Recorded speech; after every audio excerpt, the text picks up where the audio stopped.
Taller de formación para el desarrollo profesional.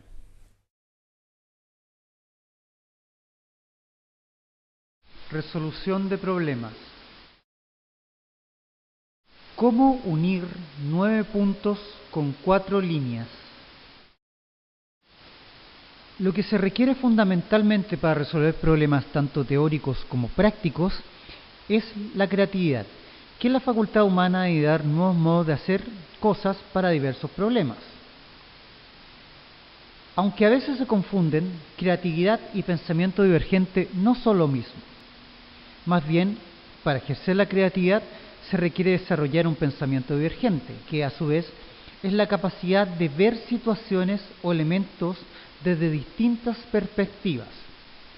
Lo contrario al pensamiento divergente es más bien el pensamiento convergente, que es el que es más incentivado en el sistema escolar, es decir, aquel pensamiento que se enfoca en ver o en llegar a un solo punto de vista.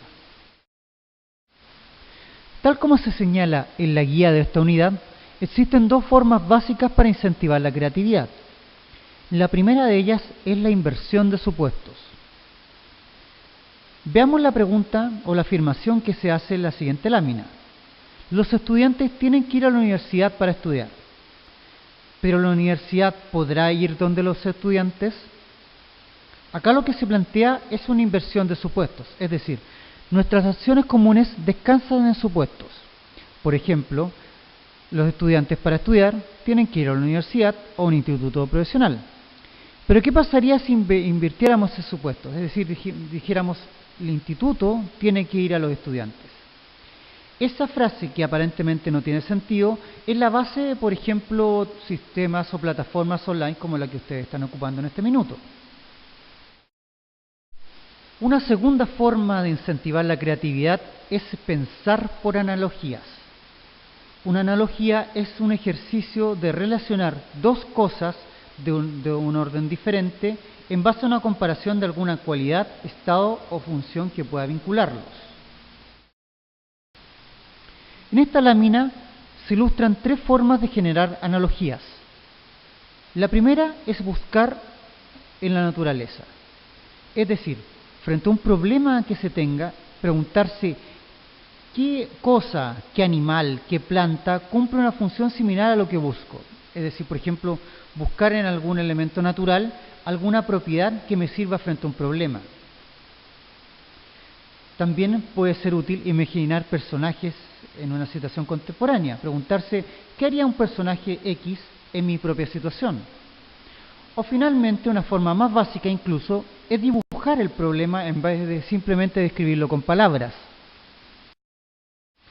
Volvamos ahora a la pregunta que hicimos al principio de la clase. ¿Cómo unir esos 9 puntos con 4 líneas rectas y además sin levantar el lápiz? La solución al problema pasa por cuestionar un supuesto. El supuesto de que las líneas tienen que limitarse al cuadrado que parecen formar los círculos. Una técnica grupal para incentivar el pensamiento creativo en una situación práctica es la llamada lluvia de ideas. Esta técnica consiste en que en pequeños grupos de no más de 6 personas se generan alternativas de solución a un problema complejo que no posea una respuesta única.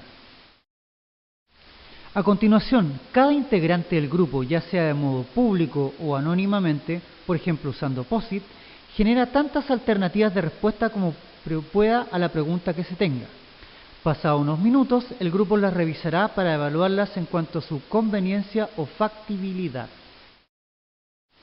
Es importante que en la etapa de generación de ideas no se censure ningún aporte de ningún miembro del equipo, así como que se procure que todos participen en el proceso. Recuérdese que en la primera etapa tampoco vale la autocensura. De lo que se trata es que en esta fase es de generar alternativas, no importando tanto su racionalidad o pertinencia para el problema que se tenga. Espina de pescado o modelo de Kauro Ishikawa. La espina de pescado es un método, o más concretamente un modelo gráfico, que intenta analizar o se usa para analizar causas y subcausas a un problema determinado. La espina de pescado permite visualizar en equipo las causas principales y secundarias de un problema. Además, permite analizar procesos en busca de mejoras. Conduce a mejorar las costumbres o métodos de análisis por medio de una técnica simple y poco costosa. Muestra el nivel de conocimientos técnicos que existen frente a un problema y finalmente ayuda a prever los problemas y a controlarlos. Pasos para construir una espina de pescado. En primer lugar, en una hoja construye una línea. Al final de esa línea, en el costado derecho, identifique un problema en la forma de un efecto y el cual será el punto de llegada del análisis. A continuación, identifique posibles causas del problema por medio de la técnica de brainstorming o lluvia de ideas, preguntando ¿por qué está sucediendo el efecto? Agrupe las soluciones en categorías. Un método para hacerlo es las 6M, es decir, agrupar el conjunto de problemas en métodos, maquinaria, mano de obra, materiales, medición y medio ambiente. Para comprender mejor el problema, defina a su vez subcausas, dibujando otras líneas en cada causa o espina del pescado. Para ello puede tomar 2 o 3 causas raíz. Para determinar las subcausas, es bueno preguntarse mínimamente 5 veces el porqué de cada causa implicada. Se puede añadir causas o subcausas si es necesario de acuerdo al problema. Ejercicio. Identificar las causas potenciales para el siguiente problema. Retraso en la entrega de encomiendas y paquetes en una empresa de mensajería. Revise el esquema para reconstruir la espina de pescado. A continuación, defina al menos 2 o 3 causas raíces o espinas del pescado mediante un brainstorming que arroje al menos 15 ideas. Utilice para ello las 6M. Identifique subcausas para al menos una espina. Pregúntese los porqués. Una vez que se han analizado las causas de un problema a través de la espina de pescado, a continuación viene idear diversas soluciones que podamos implementar. Una forma de ordenarlas o jerarquizarlas es utilizando nuevamente la matriz de Stephen Covey.